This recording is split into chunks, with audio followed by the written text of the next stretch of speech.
예, 좀 이상하게 좀 침체된 분위기죠, 그죠? 이게 날씨 탓인가요? 뭔가 이런 날은 침체된 채로 그냥 하루를 보내야 돼요. 뭐 좀 침체되지 않게 끌어올리려면 힘들어요. 오늘 보목사님은 성주에 그 예배 인도차 가셔서 오전 오후 예배를 인도하시고 그렇게 오신다 합니다. 하나님이 보실 때 그 이스라엘 백성들은 선택된 백성이에요. 하나님의 선민이에요. 그래서 보면 이들 선민을 향한 하나님의 꿈, 하나님의 계획이 굉장히 좀 디테일합니다. 이 하나님의 계획의 디테일함 때문에 어떨 때는 보면 이스라엘 백성들이 숨 막히지 않았을까? 힘들지 않았을까? 그런 생각이 들어요.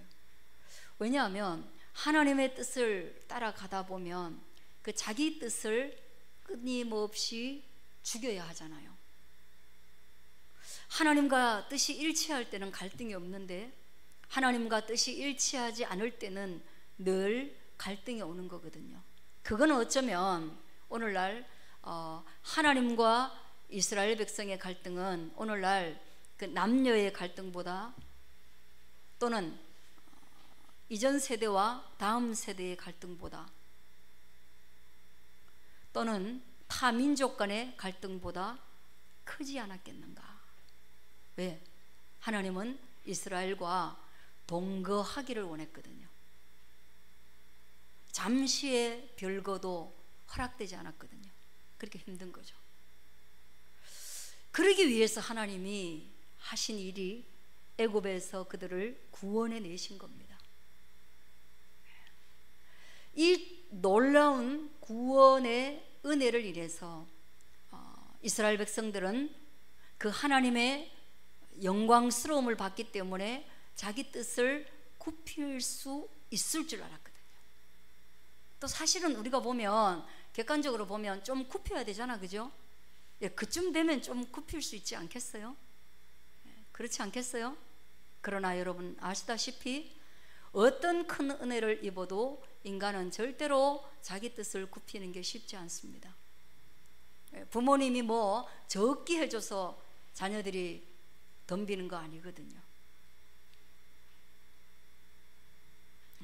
그런 거거든요.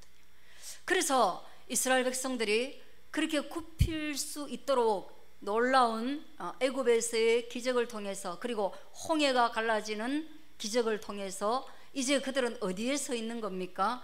광야에 서 있는 거예요. 광야에 모래밭 위에 떡 서 있는 거예요. 얼마가? 200만의 추정컨대 200만의 사람들이 한 집에 4명 있다고 생각했을 때 200만입니다. 그러니까 이거 최소로 잡은 숫자예요. 그러면 광야에 얼마의 사람들이 모여 있는 거예요? 구미 시민이 한 50만이라고 생각하면 구미 시민의 4배가 어디에 서 있어요? 아무런 집도 없이 배낭 메고 다 모래밭 위에 이집트와 지금의 이스라엘 그 사이에 떡하니 있는 거예요. 난리죠, 난리. 오늘 본문은 그 광야에서 이렇게 시작합니다. 자 보세요. 광야에서 우리 조상들에게 44절 광야에서 우리 조상들에게 증거의 장막이 있었으니 이스라엘 백성들을 애굽에서 탈출시켜서 이제 목적지가 어디냐? 오늘날 이스라엘, 그때의 지명으로는 가나안입니다. 그리로 가야 되는데 그 사이에서 하나님이 이스라엘 백성에게 뭔가를 줬습니다. 그거는 증거의 장막을 주셨어요. 그 증거의 장막이 오늘 주보에 보이는 장막 또는 성막, 이렇게 이름 불리워지는 텐트입니다. 텐트. 이거는 그냥 일반적인 텐트가 아니라요, 하나님을 이스라엘 백성들이 어떻게 예배하는지 가르쳐주는 텐트예요. 그리고 이 거죽이 덮어 쓰여져 있는, 주보 앞면에 보면 거죽이 덮어 쓰여져 있는 이 안에는 제사장이 들어가 가지고 이스라엘 백성을 대표해서 하나님을 예배하는 겁니다. 예배. 그러니까 이게 성전이에요. 이동식 성전이다, 그렇게 보시면 될 것 같아요. 세로는 한 50m 되고요, 가로는 한 25m 되니까 우리 교회는 이게 2배가 안 되는데 우리 교회보다는 이 울타리가 크다고 볼 수 있겠어요. 그죠? 예. 이거 한 20m 정도 될까요? 모르겠습니다, 저는. 그래서 한 50m, 그리고 옆으로가 25m. 울타리가 그렇고요, 그 안에 텐트가 있습니다. 텐트는 보니까 한 반쯤 안 되겠죠, 그죠? 반 사이즈 안 되게 있습니다. 근데 이 텐트에 가장 중요한 핵심이 뭐였냐면, 이 텐트에 언약궤가 있었는데, 그 언약궤 안에 위에 있는, 그림에 있는 10계명의 2 돌판이 있었던 겁니다. 여러분 보세요. 200만의 백성이 광야로 갔을 때 가장 필요한 게 뭐였을까요? 사람의 생각에서 200만이 광야로 간다. 다음 주에 우리가 야외 예배를 갈 텐데, 그때 제일 필요한 게 뭐냐 물으신다면 우리는 그냥 보편적으로 다 밥, 이렇게 얘기할 겁니다. 그런데 놀랍게도 광야라는 이 맨 땅에서, 이 모래밭에서 하나님이 물이나 음식, 그리고 200만의 사람들이 하루에 2번 또는 3번 화장실을 갈 텐데, 그것보다 더 중요하게 여기시고 주셨던 게 뭐냐? 그게 바로 하나님을 예배할 수 있는 이동식 성전인 장막을 주셨다는 것입니다. 이게 바로 우리 인생의 우선순위입니다. 저는 오늘 여러분이 그거 들을 수 있게 되어지길 바랍니다. 광야에서 우선순위가 예배가 되는 거예요. 그렇다면 하나님 왜 가나안으로 불러갔느냐? 모세를 통해서 왜 바로에게 자꾸만 내 백성 달라고 했느냐? 하나님의 철저한 목적과 계획은 이 백성이 애굽에 있으면 하나님을 예배할 수 없으므로 이 백성이 나를 예배하기 위해서 나는 이 백성을 탈출시켜야 되겠다. 너희 소나기를 벗어나야 된다. 이 백성이 자유를 얻어야 되는데, 그 자유를 얻어야 되는 목적이 뭐냐? 자기 마음대로 살라는 것이 아니라 그 자유는 하나님을 예배하는 자유를 말하는 것입니다. 할렐루야. 참 달라요. 이게 다른 종교하고 정말 달라요. 다른 종교는요, 욕망으로부터의 자유, 매임으로부터의 자유, 그래서 그걸 해탈이라고 얘기합니다. 그죠? 예. 근데 우리는 뭐예요? 인간과 욕망과 다른 힘에 의한 탈출을 선언하되, 새로운 힘인 하나님께 구속되는 게 바로 자유입니다. 그래서 구속됨이 자유입니다. 희한하죠? 네.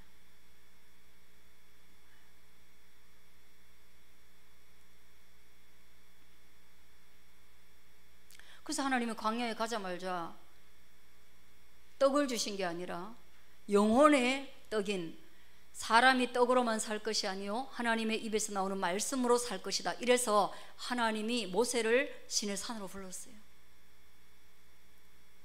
시내 산에서 하나님과 모세가 한 40일간 금식하는 기도를 통해서 하나님이 모세에게 주신 게 뭐예요? 십계명, 곧 영의 떡인 말씀을 주신 거예요. 그냥 떡이 더 중요한 광야의 이스라엘에게, 우리에게 영의 떡인 말씀을 주신 거예요. 이게 하나님의 우선순위입니다. 들으셔야 됩니다. 정말 중요한 내용이에요. 그리고 이 두 돌판을요, 하나님이 친히 첫 번째 40일 동안 시내산에서 모세가 기도할 때는요, 이걸 하나님이 친히 돌을 깎아 가지고요 여기에 글을 새겨 주셨어요. 우리는 상상할 수 있습니다. 하나님이 돌을 어떻게 깎았을까? 목과 정으로, 망치와 정으로 깎았을까? 석수쟁이처럼 그렇게 깎았을까? 이게 영화 같은 데 보면 막 여러분 레이저처럼 하나님의 빛으로 막 깎아가지고 그 사람이 영화적 상상력을 동원했는데, 성경에는 무엇으로 깎았는지 무엇으로 새겼는지 안 나옵니다. 그런데 중요한 것은 명확하게 돌판은 두 개입니다. 10계명이니까 5계명 5계명 새겨졌을 수도 있고, 어떤 사람은 앞에는 하나님과 그 예배에 관련된, 그 다음 하나님과 인간에게 관련된 4개의 계명이 있고, 그 뒤부터 5, 6, 7, 8, 9, 10은 이웃과 이웃 간의 관계이기 때문에 아마도 앞에는 4계명, 뒤에는 6계명일 것이다. 그거는 뭐예요? 그 사람의 편집 기술이죠. 사람은 그렇게 편집하죠. 요즘 우리가 논리를 배우니까. 그 추정하는 거예요. 그러나 그것도 나와 있지 않습니다. 성경에 나와 있지 않아요. 그러나 여러분이 그냥 상상할 수 있겠어요.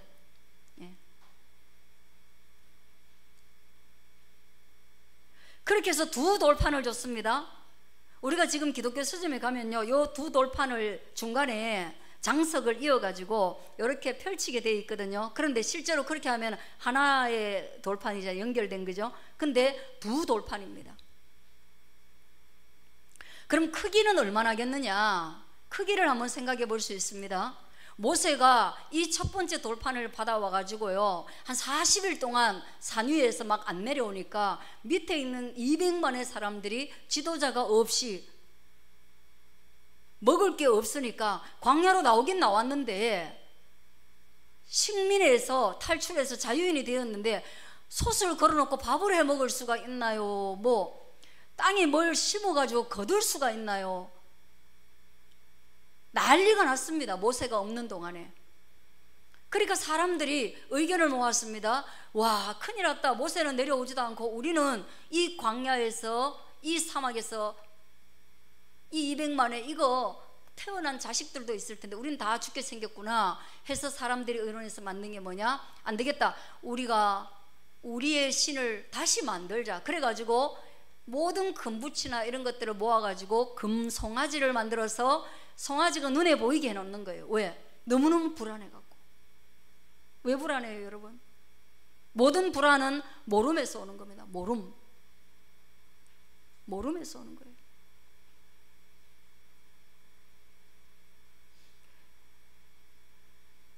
세상에 살면서 우리가 불안한 게 뭐예요? 제일 불안한 게 우리 인생에서는, 관혼상제 이런 것 중에서는 뭐예요? 혼이에요. 혼. 결혼이 굉장히 불안해요. 왜 그래요? 내가 알고 갔지만 너무 긴 세월 동안 함께 동행해야 되기 때문에 거기에 대한 모름, 그 굉장한 불안이 있는 거예요. 그래서 결혼 앞에서 누구나 다 방황하고 전주고 애쓰고 학습하고 그렇게 해야 합니다. 그 다음 또 모르는 게 뭐예요? 죽음이에요. 제일 모르는 게 또 죽음이에요. 결혼은 그래도 남이 사는 걸 보잖아요. 내 문제로 다가왔을 때는 불안하지만 그래도 누가 케이스가 있잖아요. 교회에서 결혼한 부부들을 보고 집안에서 결혼한 부부들을 보잖아요. 그리고 우리의 부모님이 결혼 생활을 하고 있잖아요. 그러면 모름 중에 알미 있는데, 죽음이라는 거는 뭐예요? 모두가 모르는 거예요. 모두가 모르는 거예요. 이게 가장 불안하죠. 그죠? 그래서 이스라엘 백성들이 왜 불안했느냐? 이 광야에서 죽을 것 같은 거예요. 하루하루가 먹을 게 없는데 죽을 것 같죠. 그 죽음에 대한 두려움 때문에 그들은 뭐예요? 눈에 보이지 않는 하나님, 그리고 눈에 보이지 않는 모세를 기다리고 있을 수 없으니 우리가 우리에게 제일 소중한 금붙이 내가지고 눈에 보이는 하나님을 만들자. 그 모양이 누구냐? 그때 당시에 고대 근동에서 유행했던 그 짐승의 형상 송아지를 만든 거예요. 만든 거예요.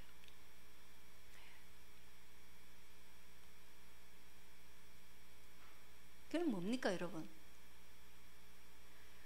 커플링을 이렇게 나누어 끼면 뭐예요? 이 금송아지와 같이 눈에 보이는 결속력을 주잖아요. 그래서 커플링을 나누어 끼는 거예요. 그런 심리적인 그 발동이 있는 거죠. 동력이 있는 거죠. 그러나 실제로 그 링이 우리를 지켜줍니까? 나중에 싸울 때 그 금반지 때문에 안 싸우게 됩니까? 그 금반지 때문에 이혼할 사람이 안 합니까? 아니죠. 이혼해서 금반지 값을 받을지언정 이혼은 하죠. 그러나 보이는 거 한 개씩 만드는 거예요. 사람들이. 그 심리예요. 근데 송아지를 만들어 놓고 이것이 우리를 애굽에서 구원한 우리의 하나님이다. 송아지에다가 이름을 붙였어요. 뭐라고? 우리의 하나님이다. 그래서 모세가 하나님을 다 만나고 두 돌판을 들고 내려오는데 난리가 난 거예요. 그 밑에서 송아지를 해가지고 그 송아지 앞에서 예배를 드리고 있는 거예요. 그걸 본 순간 모세가 화가 나가지고 그 두 돌판을 집어 던져가지고 돌판이 깨어졌습니다. 자, 그렇다면 생각한데 이 돌판의 사이즈는 얼마나 될까요? 지금 돌판 사이즈 얘기하다가 이거 나왔잖아요, 여러분. 그죠? 옛날 이야기 하는 게 아니고. 적어도 두 돌판은 모세가 들 수 있는 크기였습니다. 그리고 또 하나, 던질 수 있는 무게입니다. 너무 무거우면 여러분 던지는 게 아니라 그냥 내려놔야 되겠죠, 그죠? 근데 던졌는데 깨어질 수 있다는 얘기죠. 그렇다면 저와 여러분이 마음속에서 생각하는 한 그 정도 사이즈 안 되겠습니까? 그죠? 연필로 쓰는 글자가 아니니까 십계명이 꽤 길어요. 그래서 아무리 적어도 우리가 앉는 그 방석보다는 사이즈가 안 크겠나. 뭐 그 정도는 될 것 같습니다. 그죠? 그 십계명의 두 돌판을 가지고 내려와서 첫 번째 것을 깨트려 버렸습니다. 하나님께 중요한 것은 뭐였어요? 이제부터 너희는 바로의 명령대로 사는 것이 아니라 하나님의 명령, 곧 하나님의 법으로 살아야 할 하나님의 백성이다, 이 말이에요. 우리나라 헌법에 구속받는 사람이 대한민국 사람입니다. 미국 사람은 우리나라 법으로 집행이 안 됩니다. 왜 십계명을 가장 먼저 줬느냐? 하나님의 백성이 하나님의 법으로 살아야 되기 때문에 그렇습니다. 할렐루야. 여러분, 이제 우리가 예수님을 믿는다면, 교회를 다닌다면 이제는 어떤 법으로 살아야 하느냐? 헌법이 우리에게 가장 중요한 것이냐? 가족법이 우리에게 가장 중요한 것이냐?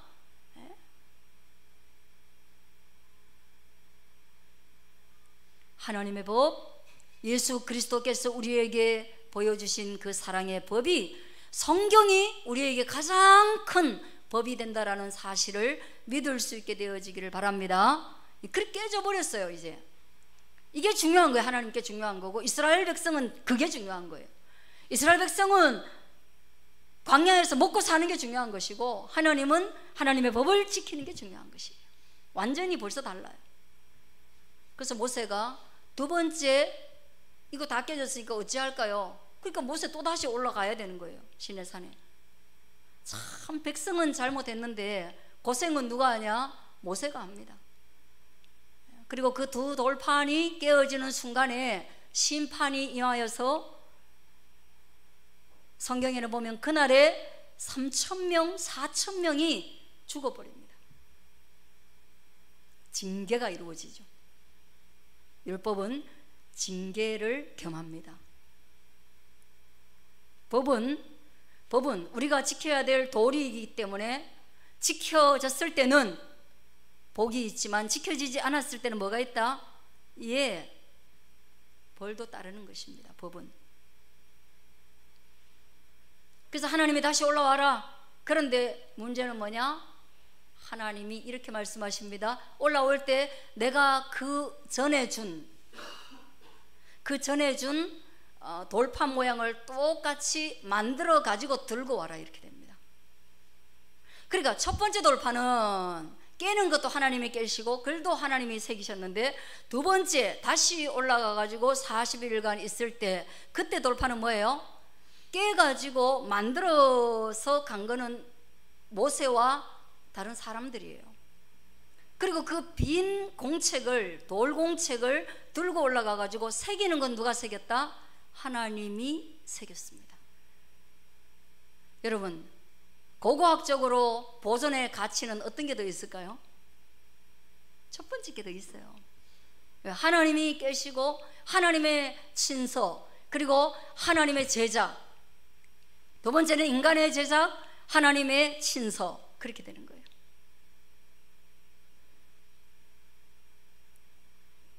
그렇게 해서 그 율법이 언약의 궤에,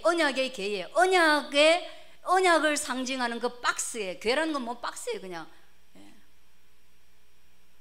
그 박스에 십계명의 두 돌판이 들어간 이유는 뭐예요? 하나님과 나의 언약은 무엇으로 이루어졌느냐? 법적 계약 관계로 이루어진 게 하나님과 나의 언약의 관계입니다. 그러므로 이 십계명을 지키면 복 받고 지키지 않으면 복을 못 받습니다. 하나님의 백성이면 이 십계명을 지켜야 되는 것이 광야에 놓인 이스라엘 백성들의 사명인 것입니다.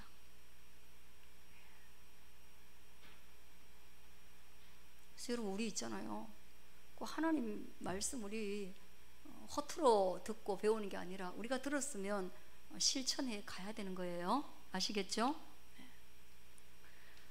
그리고 한번 뒤에 보세요. 묵상이 있는 공간에 들어가면 성막이 이런 모양으로 생겨졌는데 그게 제일 중간에 있습니다. 그리고 난 뒤에 위에 것은 단면도고요, 밑에 것은 상에서 그 단면도가 이런 식으로 이루어졌을 것이다 하고 그려놓은 거예요. 밑에 거는 만화로 그려놓은 거예요. 그게 뭐예요? 성막을 중심으로, 성막의 가장 핵심은 언약궤이고 언약궤의 가장 핵심은 십계명이고, 그 성막 주변에 12지파가 동서남북에 텐트를 치고 있습니다. 그러니까 12지파의 지도부가 그 일진에 있다면 그 뒤로부터는 뭐예요? 밑에 있는 그림을 보면, 그죠? 각 가정별로 텐트가 막 있으면, 광야가 200만이 텐트를 치면 한 텐트 안에 몇 명이 들어간다고 해도 엄청난 텐트가 여기에 몰려 있어야 되잖아요. 그렇죠? 광야의 생활이 만만치 않다는 걸 얘기합니다. 그래서 이름이 광야입니다. 그리고 중요한 것은 뭐예요? 예수님은 지금 우리가 살고 있는 것이 바로 광야의 인생이라고 말하고 있는 겁니다.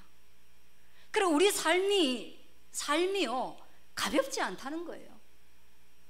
그리고 우리의 삶의 핵심에는 하나님의 말씀이 있어야 되고, 그 다음에 성막이 있으니까 우리는 끊임없이 예배를 드리는 존재로 살아야 하는 것입니다. 우리 오늘날 해석으로 하면 그런 거예요. 그리고 또 하나, 우리가 삶의 거처를 정할 때 뭐예요? 이 예배당 중심으로 질서 있는 삶을 살아야 되는 거예요. 금방 태어난 애가 일진에 있을 수는 없는 거예요. 그리고 여러분 뭐예요? MBTI로 치면 하나님은요, 너무너무 치밀한 분이에요. 숨막히게 치밀한 분이에요.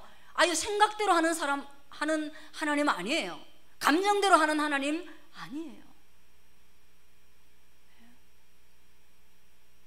그리고 그 뒤로 텐트를 쫙 치고요, 그 앞에 그 중간에는 뭐예요? 중간에는 제사장의 가문들이 성막 주변에 있는 거예요. 그게 보세요, 글씨가 작아서 안 보이는데요, 레위인 무라리 자손들 3200명 정도가 되는데, 그들은 뭐예요? 성막 곁에 있는데요, 거기서 뭐예요? 널빤지처럼 무거운 것들을 그들이 들고 이동하고 딱 도착하면 그들이 널빤지처럼 무거운 걸로 탁탁탁탁 하고 성막에 기초를 닦는 거예요. 또 옆에 보세요. 레위인 중에 게르손 자손들은요 2630명쯤 되는데요, 접히는 물건들이에요. 접히는 게 뭐겠어요 여러분? 많죠. 천 이런 거 접히고 뭐 접히는 거 많죠. 옆으로 다 텐트니까. 예. 그 다음에 레위인 중에 고핫 자손들 2750명은요 성물, 예배에 쓰이는 모든 기구들, 물두멍, 번제단, 뭐 금촛대 이런 거 있죠. 그런 것들. 그 다음 레위인 중에 모세와 아론과 아론의 아들들, 그러니까 소위 대제사장 계열로 가는 사람들이 옆에 있는 거예요. 그들은 뭐 하겠어요? 지도하겠죠.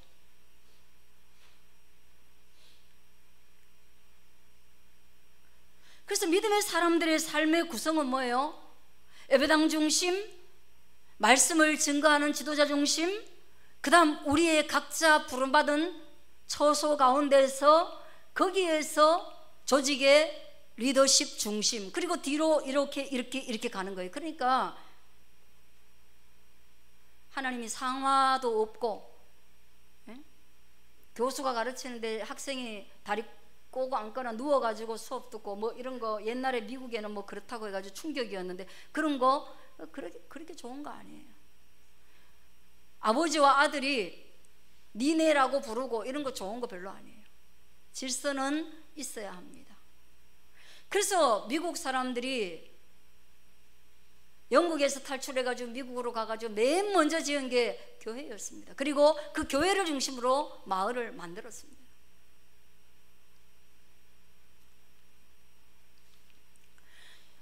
그렇게 광야에서, 애굽에서와 다르게 광야에서 믿음으로 살도록 하기 위해서 조상들에게 증거의 장막을 주셨는데, 그 증거의 장막을 하나하나 하나님이 가르쳐 주시다 보니까 40일이라는 긴 시간들 동안 디테일하게 가르쳐 주셨고, 밑에 내려와 가지고는 이 기술자들을 모아 가지고 그걸 만들었다는 거예요. 예. 그 힘겨운 첫 번째 일이 바로 장막을 만든 겁니다. 그러니 저와 여러분이 구원받았다면 이제 첫 번째로 해야 될 게 뭐예요? 예, 말씀을 배우고,